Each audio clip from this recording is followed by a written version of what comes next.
Vengo de Chile, pasando por Berlín, llegando a Varsovia, partiendo a Minsk, camino de Moscú. Vengo cargando antros multicolores, la histeria medieval de los oficinistas. Traigo las alas marchitas y tristes, la resaca gubernamental de Merkelandia. Vengo bailando maquinal, coronado de colores transparentes. Vengo de la fiesta, del after, del post. Vengo enceguecido por el sol molesto, por la realidad molesta. Vengo de negro invernal, de vendedor gritón. Vengo de rugido de tranvía. La capital del deseo es religiosa, persignarse antes de entrar al darkroom. La capital del capital y sus multimillonarios, el realismo socialista y Gucci.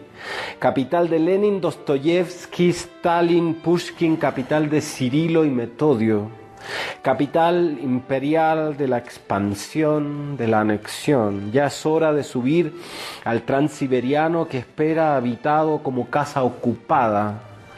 Avanzamos hacia el centro de la tierra, a bordo de este Harrier cada vez más crujiente, poblado de rusos en calzoncillos hacia los Urales, a la blanca Siberia, a 28 grados mientras la nieve se tiende a sus anchas. La invasión de Crimea, el último coletazo del monstruo imperial mostrando pecho. Se abren ahora los territorios de la literatura patria con Pushkin a la cabeza y su pléyade posterior de rusos profundos. Vamos a Siberia, pasando por Ekaterimburgo a orillas de Liset, en esta nave palpitante transcontinental posesa en su poder energético. Rusia respira emperadora, toda una inmensidad territorial delirante en su blanco almendra, tiñe el ADN de los bosques, mimetiza árboles y pueblos.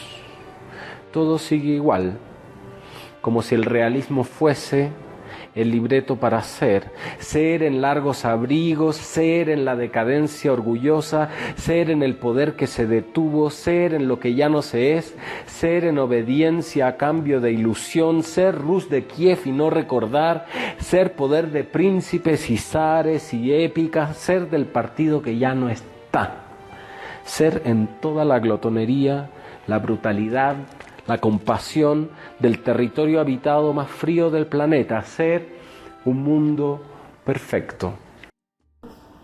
¿Qué tal, amigos cibernautas de Radio Digital? Bienvenidos a un programa más. Aquí estoy con mi productor, Oscar Sosa. ¿Cómo estás, Oscar? Muy bien, Lari, estamos muy contentos el día de hoy. Y ya como decía que siempre este programa es para enredarnos. Y tú que estás del otro lado de la pantalla, te agradecemos que nos sintonices cada semana. Y pues tenemos un programa nuevamente especial, pues el anterior también nos fue súper bien. Agradecemos a todos ustedes pues sus respuestas, ¿no, Lari? Claro, estuvo muy bonita, buena la entrevista además. Bueno, pues empezamos el programa con un poema maravilloso. Que vamos a estar entrevistando en un momento más a Pablo Jofre. Nos presentó un poema bellísimo. Poeta chileno, por aquí tenemos su libro, por cierto, ¿eh? Entonces van a disfrutar de esta poesía, que es un deleite. ¿Te gusta la poesía, Laura? Sí, me gusta. Pues vamos a ver cómo nos va con esta entrevista. ¿Qué te parece? La vamos. Vamos con él. Información para compartir.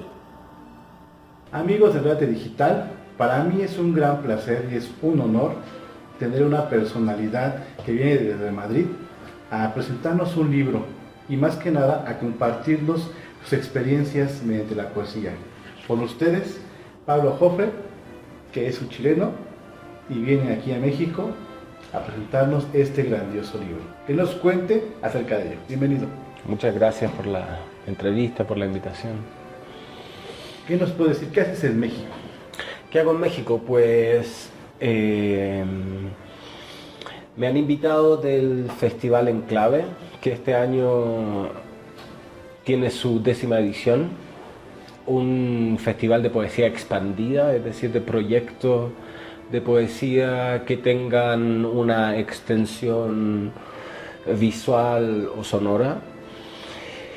Y vengo a presentar la performance de este libro, que incluye una proyección de vídeo y una composición de música electroacústica hecha por un director de cine chileno que vive en Berlín y un músico chileno también que vive en Barcelona, cerca de Barcelona, en Lérida. Y vengo a presentar esa performance, que es una especie de reflejo, del libro,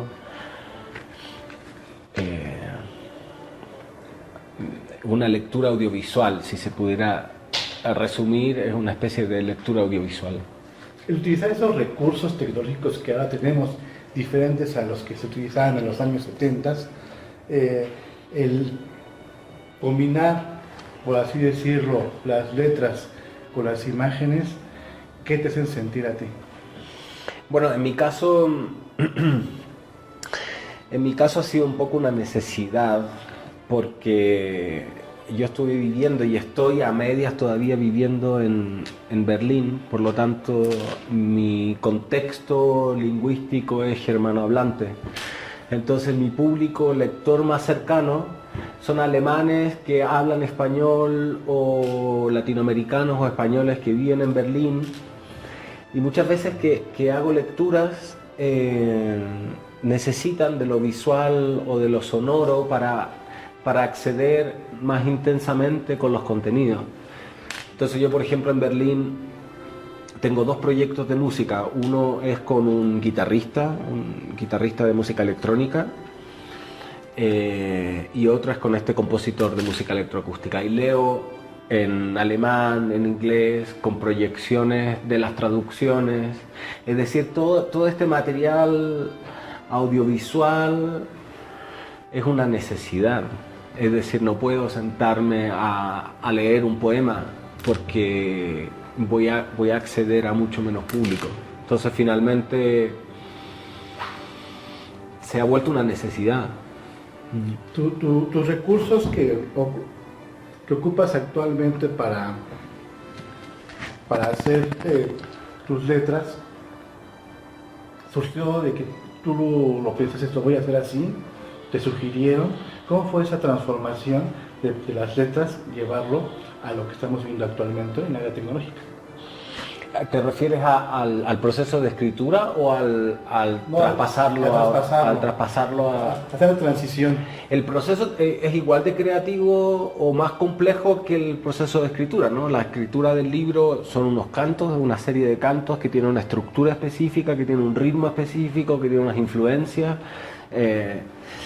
y el paso a lo visual y a lo audiovisual es un poco más artesanal y más complejo, porque yo trabajo con otras personas, ¿no?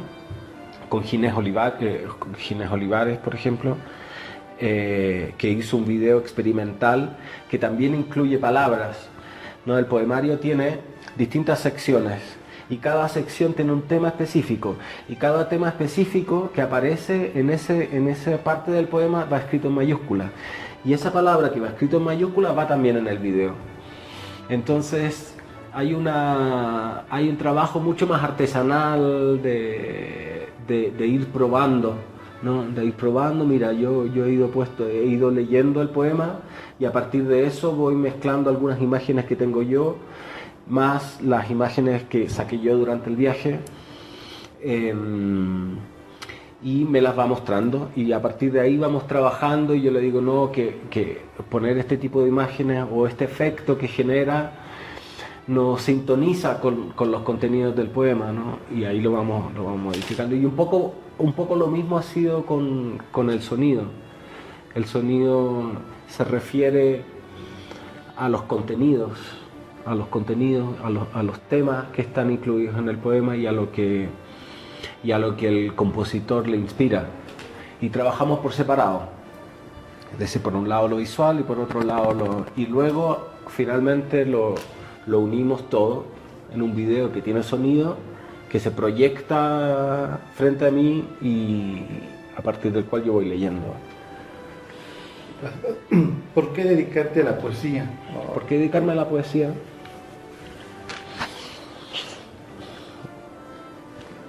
Yo creo que es algo muy que hago de manera muy espontánea desde muy pequeño, desde el colegio básicamente, desde la enseñanza media, desde el liceo.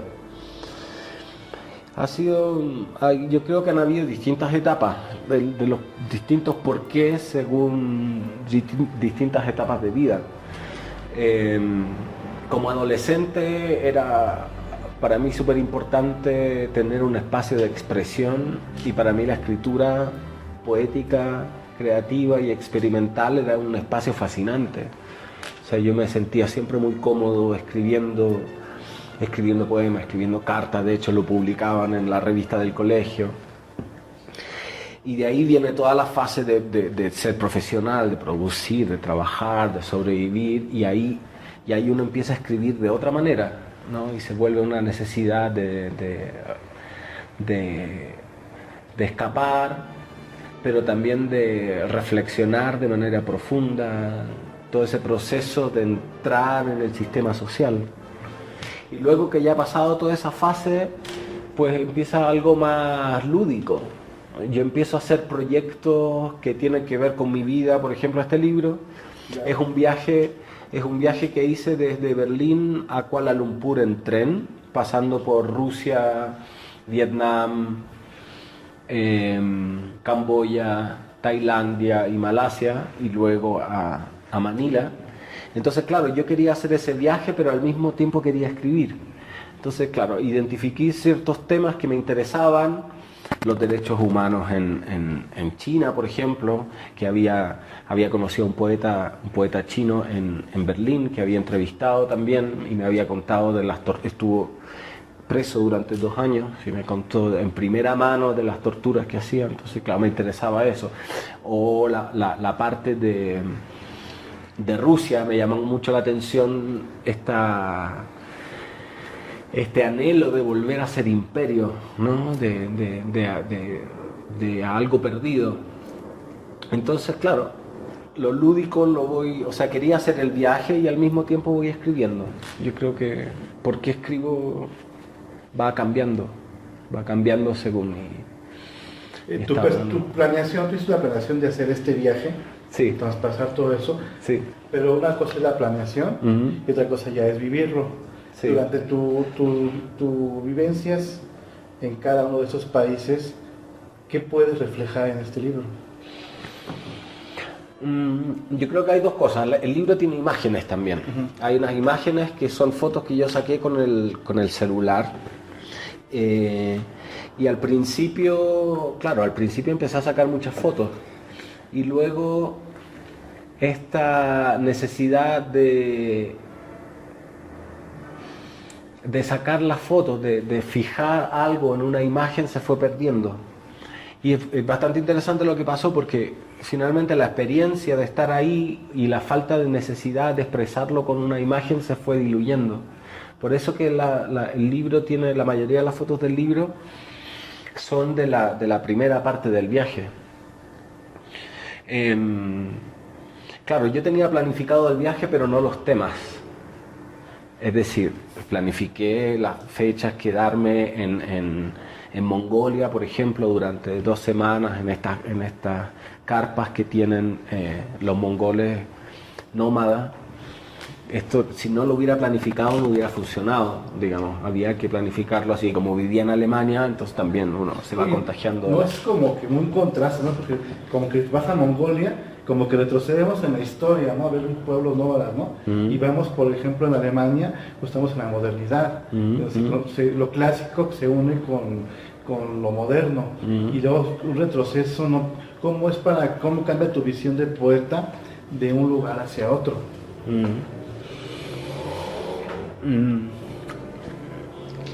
Cambia, yo creo, en el sentido de que del tipo de género o de la forma en que yo quería escribir. Luego que entrevisté a este poeta chino que había estado en la cárcel, me decía: no, tú lo que tienes que hacer es poesía documental, seguir la línea de la poesía documental latinoamericana. Y yo seguí un poco con esa idea, ¿no?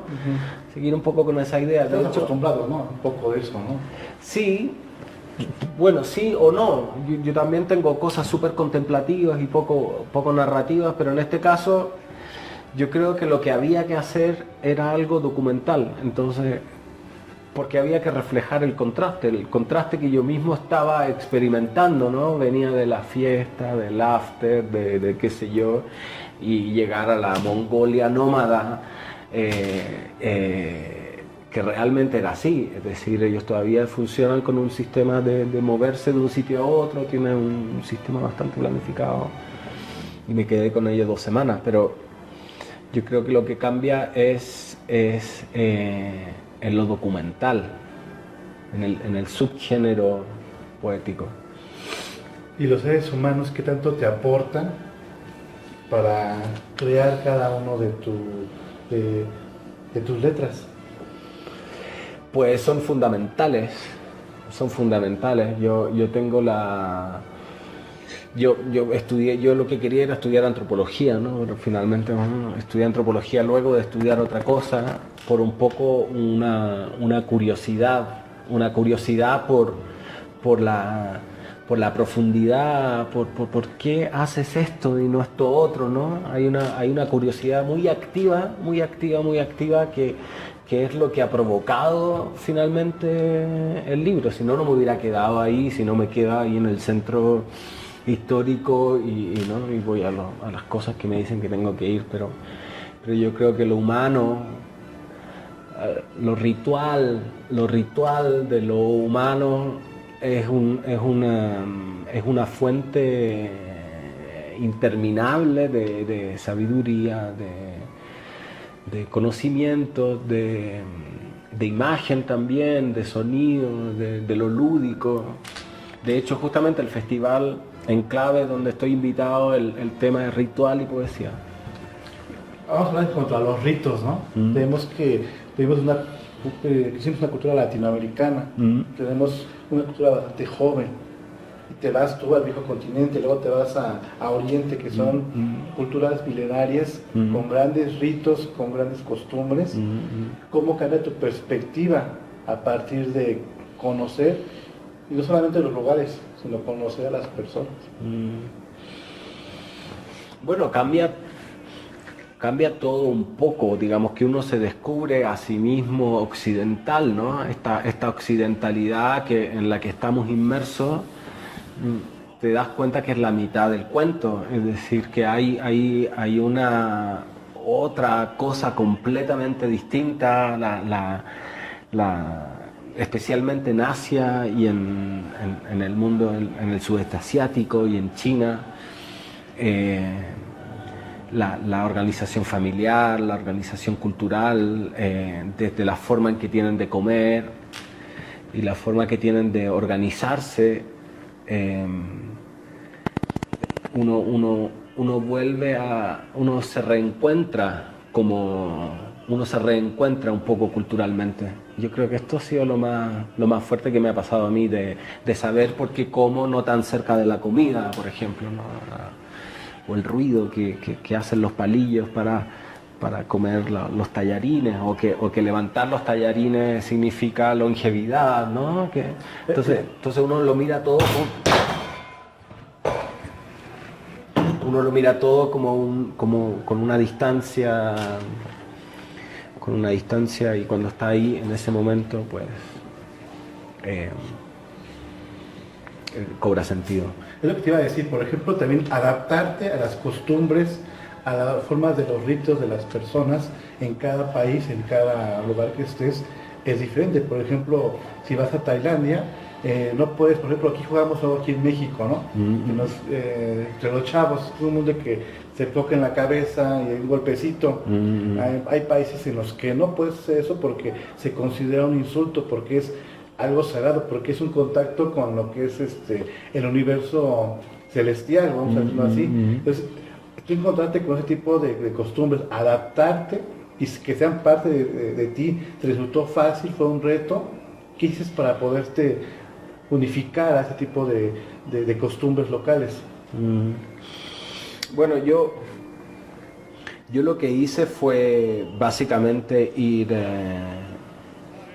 haciendo lo que ellos hacían, digamos, no tratando de cambiar nada, sino que básicamente observar y no criticar, sino que conocer cuál es el origen del funcionamiento. Por ejemplo, la estructura de la familia china, ¿no?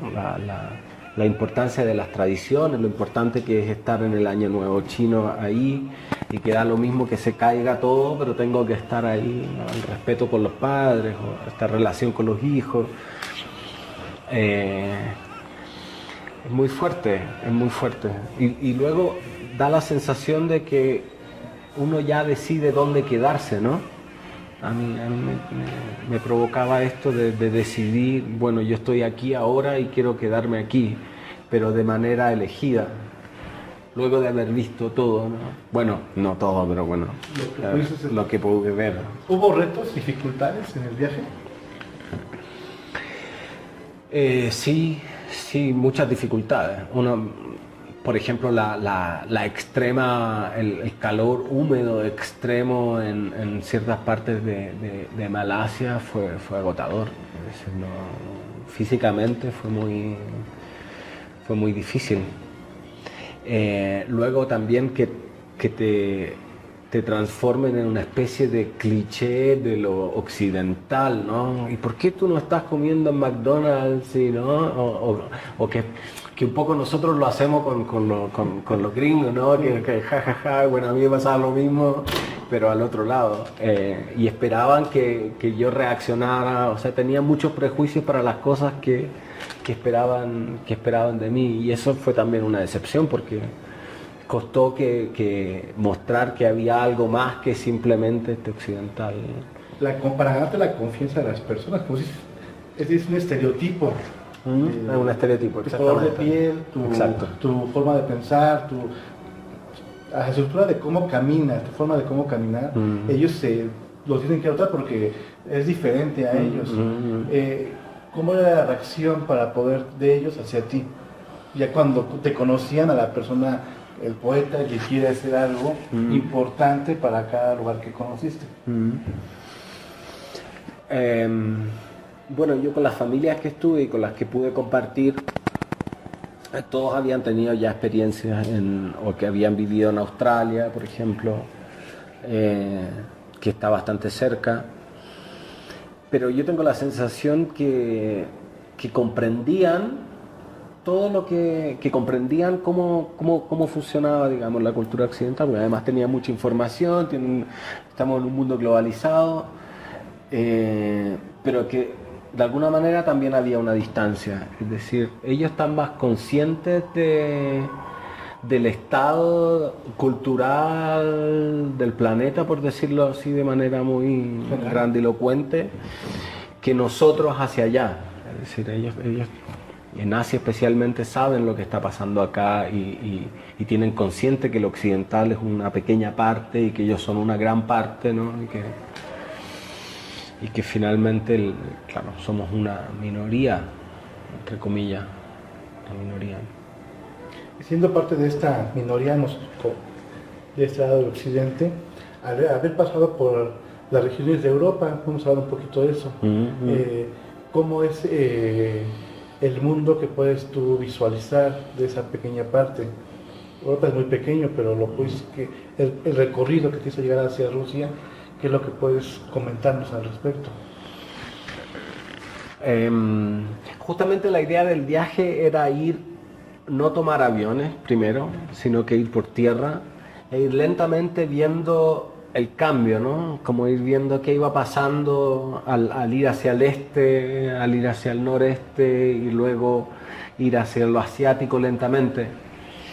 Eso es lo que está reflejado un poco ahí, ese paso hacia...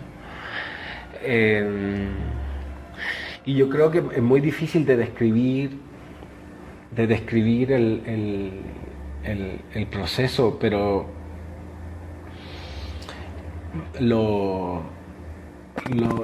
la idea del éxito o el exitismo, ¿no? Esto occidental que tenemos desde el cartel para vender algo hasta todo Hollywood, yo creo que es lo que se va desapareciendo lentamente. En China, en la calle, donde es la mejor comida, y va el banquero sentado con corbata y se sienta en la calle a comer. Por ejemplo, nunca dejan propina, ni siquiera entienden o te devuelven el dinero.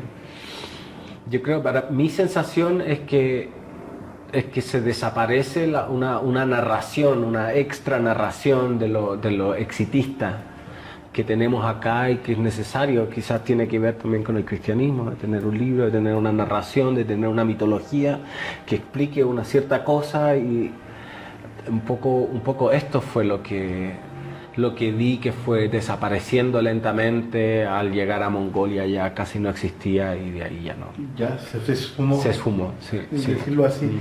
La persona que a lo mejor no tiene la oportunidad de viajar como tú a esos lugares tan lejanos de aquí de nuestra nación, al leer tu poesía, experimentar, vamos a hacerlo así, tú me das el libro, yo lo leo como cualquier lector, ¿qué puedo encontrar de cómo va a fortalecer mi alma este libro?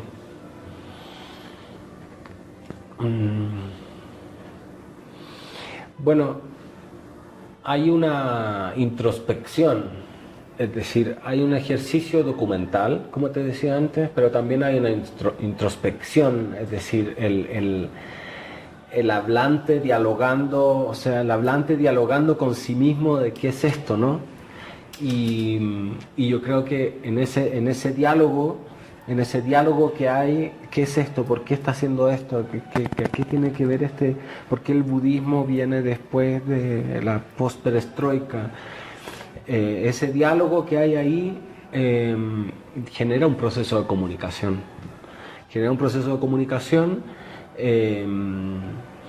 Que te conecta con una cierta belleza, con una cierta imagen y con una reflexión.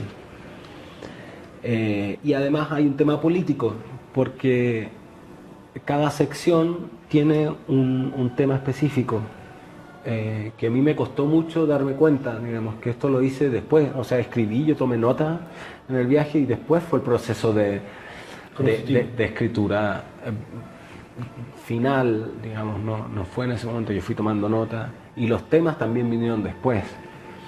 Entonces yo creo que ese cóctel o esa mezcla de impresiones y de reflexiones es algo que te puede aportar, porque es una visión única, digamos, esa mezcla por lo menos. Es una visión natural, o sea, no tiene ninguna tendencia, es una visión que yo me paro, veo esto, lo documento. Exacto, tiene una cosa orgánica. Sí, tiene una cosa orgánica. Claro, yo voy con todos mis conocimientos, mi experiencia, mi estudio, mis ganas de investigar y la curiosidad. Y también, como estudio antropología, también hacer esta especie de etnografía, ¿no? Una etnografía poética, es decir, pongo a las personas y hago esta documentación. Y hago esta documentación, que es una especie de crisol, por decirlo de alguna manera. ¿Cuánto tiempo tardaste en hacer el viaje, completarlo? Unos 3 meses, sí, creo que unos 3 meses. Fui parando, la idea era ir lentamente parando. Anímicamente, pues ahora sí es un viaje, es un trabajo que hiciste. ¿Cómo te ves al llegar a Manila? ¿Cómo llegas después de esa travesía? Pues llego a Atenas porque justamente tenía que presentar una traducción al griego de un libro anterior, Abecedario, y mi sensación era de libertad, básicamente una sensación de liviandad y de libertad total. Y no te podría explicar muy bien por qué. Supongo que de haber satisfecho esta necesidad de curiosidad. Y hay muchas cosas que perdieron su... ¿cómo decirlo? Su magia también. O sea, yo esperaba que Kuala Lumpur fuera una cosa muy distinta a la que me encontré, ¿no? y de alguna manera el mundo ya no tenía espacios o tantos espacios escondidos. Eso hace que uno entre en una etapa distinta, ¿no? Ya esta cosa de la imaginarte cómo es Kuala Lumpur. No, ya estuviste ahí y comiste lo que ellos comen, ¿no? Y esto genera una desilusión en un sentido positivo, ¿no? Una desilusión de se apaga. Lo que te imaginabas es diferente a lo que estás viviendo. Exacto, sí. Y tienes el mundo ahí sobre la mesa. Wow. Algo que te quería decir acerca de la magia, hablamos de los ritos, hablamos de esa parte antropológica, el valor de la mujer que se tiene en cada una de esas regiones, al mundo occidental que estamos todos acostumbrados. ¿Qué puedes notar de esos rasgos positivos o negativos que puedes ver en cualquier lugar? Bueno, desde un punto de vista de género, yo creo que la cosa, desde un punto de vista de género, yo creo que el viaje de lo occidental termina al final de Rusia. Y de ahí empieza algo muy, muy extraño, porque yo tenía la sensación de ver a personas que se parecían mucho. De hecho, la familia donde yo me quedé en esta iglú nómada en Mongolia, eran casi idénticos. Eran casi completamente idénticos. O sea, los separaba un poquito y en un momento ya se empezaban a mezclar completamente la visión de los dos. Y luego me pasó también en Yakarta. De hecho, me traje unas esculturas de una pareja y la pareja era casi exactamente, yo creo que toda la visión de género pierde esa radicalidad occidental. La transexualidad, por ejemplo, en los Katoei, en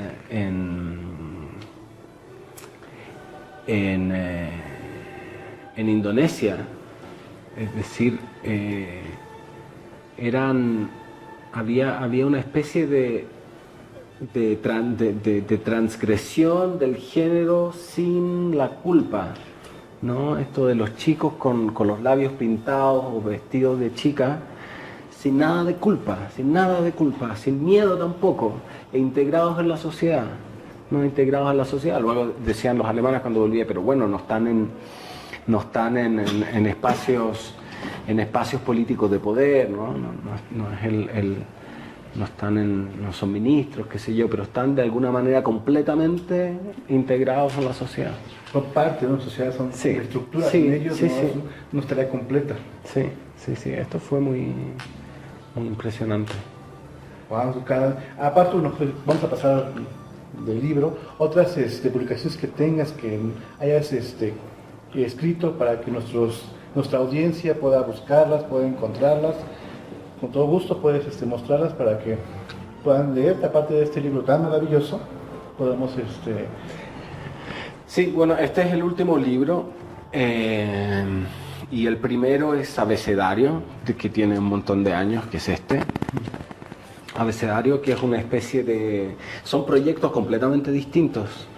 Es decir, este es una especie de diccionario poético de 33 palabras que tiene una estructura completamente distinta. Es decir, lo escribí en Barcelona y cada poema es un intento de significado. Muy bien, pues podemos tener en contacto este libro, se comunica contigo para poderlo sostener. Sí, este libro está publicado por Cuarto Propio en Chile. Berlín Manila está publicado por dos editoriales de España, una Zoográfico en Madrid y Lupi en Bilbao. Y el otro libro es Extranjería, que es del 2017, que también está escrito en Barcelona y que también está publicado en Cuarto Propio. Wow, entonces es grandes obras. Entonces, vamos a dar tus redes sociales por si a alguien le interesa obtener estos libros, quieren difundirlo aquí en México. Con todo gusto que se contacten contigo y a ver los canales propios para poder hacerlos llegar al auditorio que nos desee. ¿Qué te parece? Me parece muy bien. Bueno, pero ese es el que vas a presentar aquí, es el que estamos avisando. Y pues bueno, te agradecemos mucho esta gran entrevista. Felicitamos por este gran trabajo. La verdad es que nos da esta visión que tenemos, tú sabes, un poco cuadrada de cómo es lo que estamos viviendo en nuestra realidad autómata, por así decirlo, nosotros aquí, y esas son otras visiones y complementan o nos hacen ser más íntegros al poder, a lo mejor podemos viajar por diferentes razones hacia un lugar, pero que tú nos traigas esa visión a nosotros enriquece nuestra vida. Pues amigos, este libro es maravilloso, de Luis Manila. Aquí les presentamos que el escritor Pablo Jofre nos dice por favor cómo te encontramos en redes sociales para que visitemos tu fanpage. Bueno, hay varias alternativas. Una puede ser la web, que es pablojofre.com. En Facebook y en Instagram pueden buscar mi nombre. Y se encuentra fácilmente. Muy bien, pues vamos a invitarlos a todos ustedes que nos ven de otro lado de sus dispositivos móviles a que busquen esta dirección. Te vas a poner ahí con un cintillo para que puedan acceder. Abajo de la descripción del video también incluimos la liga para que puedan acceder de manera sencilla y fácil. Pues fue una entrevista muy maravillosa. Agradecemos que tu estancia en México sea agradable y le deseamos mucha suerte para que este libro pues se distribuya y conozcan este gran trabajo. Muchas gracias. Esta es la información para compartir.